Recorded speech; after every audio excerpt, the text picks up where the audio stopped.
Shalom, jumpa lagi dengan saya Andri Setiamani dan saya berdoa dimanapun saja kita berada pada hari ini, tubuh, jiwa, dan roh kita tentunya terus senantiasa terpelihara di dalam Tuhan Yesus dan kita terus senantiasa merasakan kebaikan dan juga anugerah Tuhan dalam hidup kita. Hari ini saya akan membahas satu bagian yang sangat penting bagi saya, yang saya anggap dan yang saya rasa bahwa ini juga adalah sebuah ayat yang sudah sangat familiar sekali di kalangan orang-orang Kristen, yaitu Kejadian pasal 1 ayat 1, Maleakhi pasal 4 ayatnya yang kelima dan ayat yang keenam, Matius pasal 1 ayat 1, dan ayat terakhir Wahyu pasal 22 ayat 20 dan ayat yang ke-21. Dua ayat adalah pasal pertama di kitab Kejadian dan satu lagi pasal terakhir di kitab Maleakhi Perjanjian Lama, dan dua ayat lagi pasal pertama di kitab Perjanjian Baru di Matius, dan Wahyu pasal yang ke-22 ayat 20 dan 21 itu ayat atau pasal terakhir di dalam kitab Perjanjian Baru. Nah, mari kita buka Alkitab kita di dalam ayat yang pertama, Kejadian pasal 1 ayat 1. Pada mulanya Allah menciptakan langit dan bumi. Hanya simpel dan pendek kalimatnya, yaitu pada mulanya Allah menciptakan langit dan bumi. Ayat ini saya akan bagi dua bagian. Yang pertama, pada mulanya Allah. Arti daripada mulanya Allah yang artinya berarti bahwa Allah adalah pencipta. Kenapa Allah adalah pencipta? Karena segala sesuatu itu diawali dengan Allah. Segala sesuatu yang ada pada hari ini, segala sesuatu yang telah kita rasakan, yang telah kita lihat sampai dengan hari ini, semua itu dimulai oleh satu pribadi, yaitu Allah. Dan tidak ada apa-apa selain hanya yang ada adalah Allah. Selanjutnya, berarti kalau Allah adalah pencipta, Allah itu bukan ciptaan. Kenapa? Karena Allah lah yang memulai semua ciptaan yang ada pada hari ini. Dan yang lain lagi, bahwa Allah tidak sama dengan ciptaan. Saya percaya bahwa semuanya sepakat bahwa Allah tidak sama dengan ciptaan. Allah adalah pribadi yang kekal. Selanjutnya, arti yang keempat yaitu Allah non material, karena dia adalah pribadi yang supranatural dan imaterial. Artinya Allah itu non material. Allah tidak dibuat dengan materi yang ada sampai dengan hari ini. Allah juga tidak berasal dari materi. Arti yang kedua, menciptakan langit dan bumi, berarti Allah menciptakan dari yang tidak ada menjadi ada. Kalau sampai dengan hari ini kita melihat begitu banyak sekali ciptaan Allah, begitu banyak sekali yang Allah buat, berarti Allah memulai, Allah menciptakan sesuatu dari yang tidak ada menjadi ada sampai dengan hari ini. Terus, langit dan bumi dan semua ciptaan itu adalah ciptaan Allah. Kalau itu adalah ciptaan Allah, berarti mempunyai batas waktu. Bapak, Ibu, saudara-saudari di mana berada. Kalau itu mempunyai batas waktu, berarti semua ciptaan ini tidak untuk disembah oleh manusia. Allah tidak menciptakan segala sesuatu yang ada sampai dengan hari ini untuk kita sembah. Yang Allah mau kita menyembah Dia yang menciptakan segala sesuatu. Itu di bagian yang pertama, Kejadian pasal 1 ayat 1. Selanjutnya yang kedua, mari kita buka Alkitab kita lagi di dalam Maleakhi pasal yang keempat, ayat yang kelima dan ayatnya yang keenam. Maleakhi pasal 4, ayat 5 dan ayat yang keenam.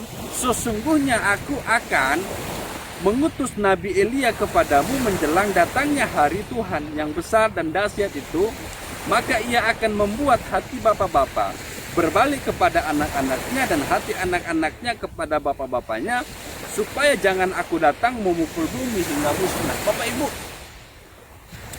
di dalam kitab Perjanjian Lama itu diawali dengan Allah memperkenalkan siapa dirinya. Allah memperkenalkan kepada semua ciptaannya sampai dengan hari ini bahwa segala sesuatu yang ada itu adalah ciptaan Tuhan.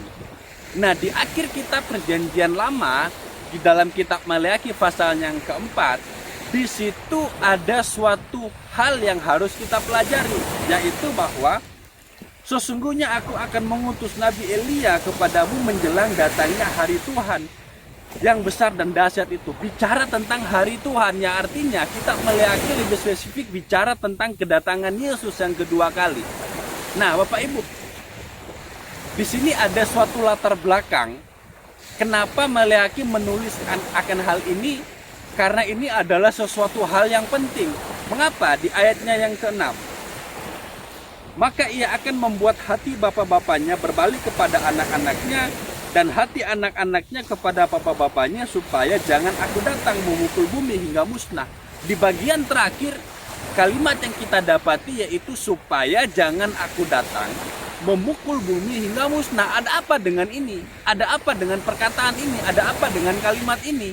Ternyata Bapak Ibu, hati bapak-bapak berbalik kepada anak-anaknya, dan hati anaknya kepada bapak ini adalah salah satu dosa terbesar dari umat Allah di dalam perjanjian lama, yaitu kegagalan para bapak-bapak dengan secukupnya untuk mengajarkan jalan dan juga perintah Allah kepada anak-anak. Oleh sebab itu, sebelum kedatangan Yesus yang kedua kali, ini perlu bagi peneguhan kembali kehendak Allah bagi bapak-bapak dan anak serta keluarga.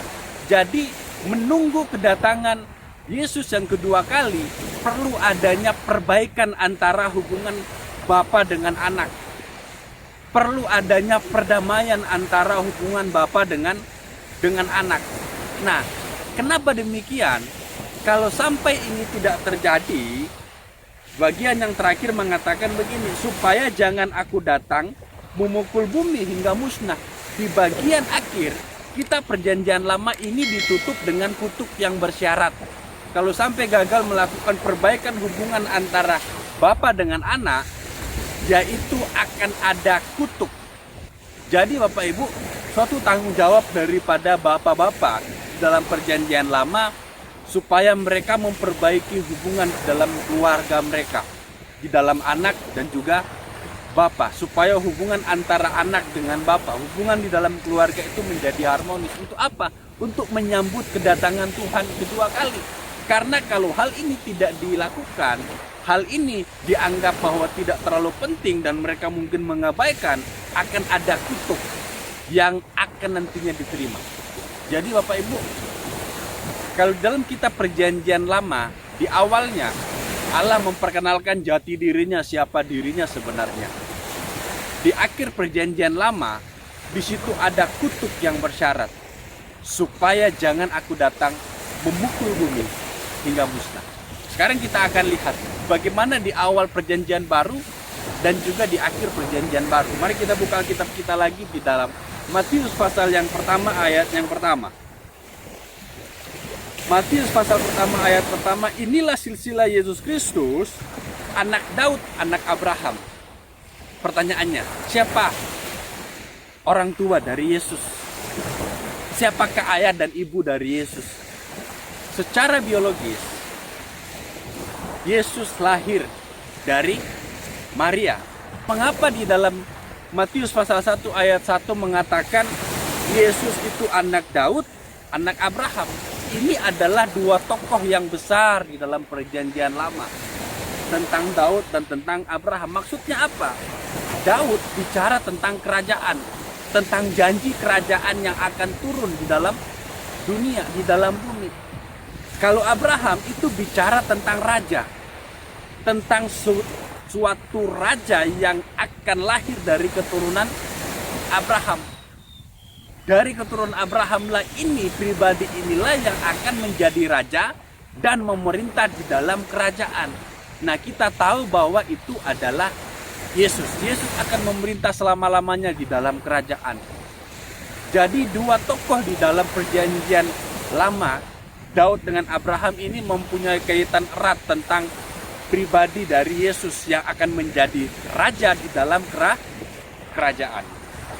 Ayat yang terakhir di dalam Wahyu pasal yang ke-22, ayatnya yang ke-20 dan ayatnya yang ke-21.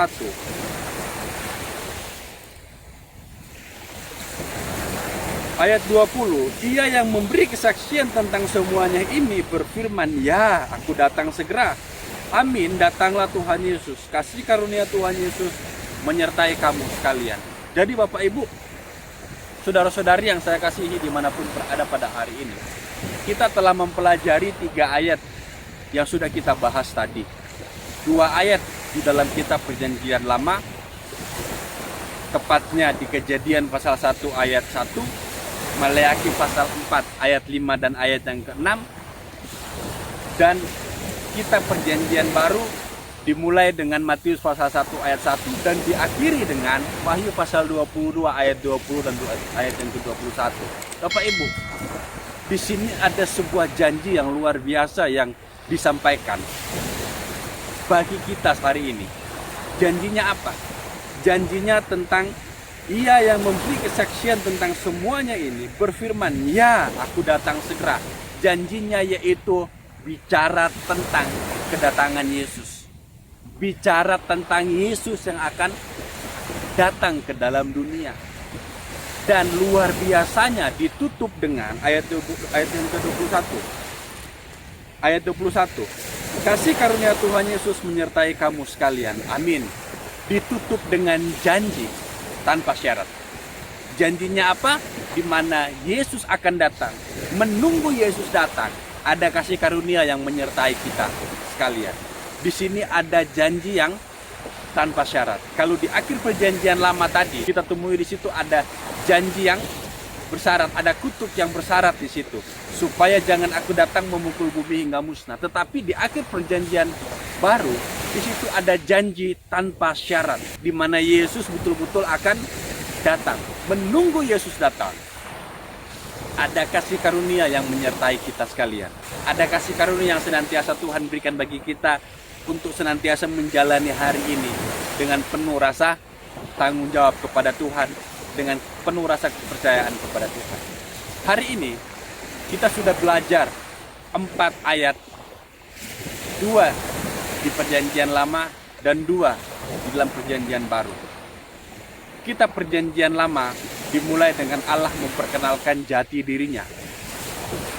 Awal Perjanjian Baru juga dimulai dengan Yesus memperkenalkan jati dirinya. Akhir Perjanjian Lama diakhiri dengan kutuk yang bersyarat, supaya jangan aku datang memukul bumi hingga musnah. Tetapi di akhir Perjanjian Baru ditutup dengan janji tanpa syarat. Ya, aku datang segera. Menunggu Yesus datang. Jangan takut, jangan khawatir, jangan ragu, jangan bimbang. Ada kasih karunia yang terus senantiasa menyertai hidup kita hari ini dan juga untuk hari-hari yang akan datang. Biarlah pembelajaran pada hari ini boleh memberkati kita dan nama Tuhan terus senantiasa dipermuliakan. Shalom.